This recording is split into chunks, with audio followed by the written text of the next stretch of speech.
माता जी दर्शन दे अपन बेटा बोल के, माता जी दर्शन दे अपन बेटा बोल के।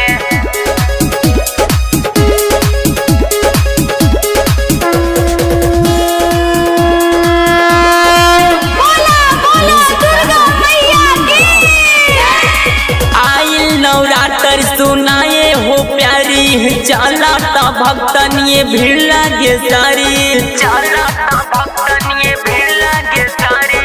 आइल नवरात्र सुनाए हो प्यारी, चला ता भक्तन ये भीड़ लागे सारी। नवमी में भूखल रह सब कुछ छोड़ के, माता जी दर्शन दे अपन बेटा बोल के, माता जी दर्शन दे अपन बेटा बोल के। माता जी दर्शन दे हैं अपन बेटा बोल के, माता जी दर्शन दे हैं अपन बेटा बोल के। माता जी दर्शन दे अपन बेटा बोल के, माता जी दर्शन दे अपन बेटा बोल के।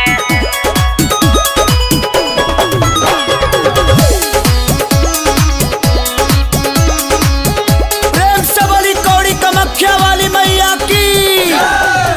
खूबे झालर सजल बाटे, भक्तन साभे मगन बाटे, भक्तन साभे मगन बाटे।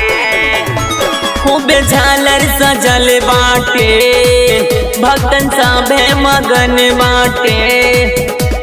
सब लोग बोला ताड़े जय माता बोल के, माता जी दर्शन दे अपन बेटा बोल के, माता जी दर्शन दे अपन बेटा बोल के।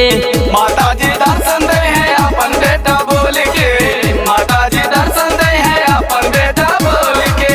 माता जी दर्शन दे अपन बेटा बोल के।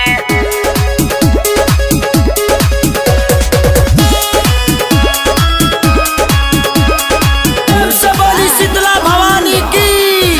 खूबे मंदिर सजल बाटे, मैया की मुस्की अटल बाटे, मैया की मुस्की अटल बाटे।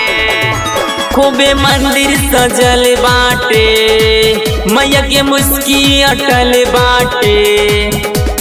छोटो के खुश रखिया अपन बेटा बोल के, माता जी दर्शन दे अपन बेटा बोल के, माता जी दर्शन दे अपन बेटा बोल के।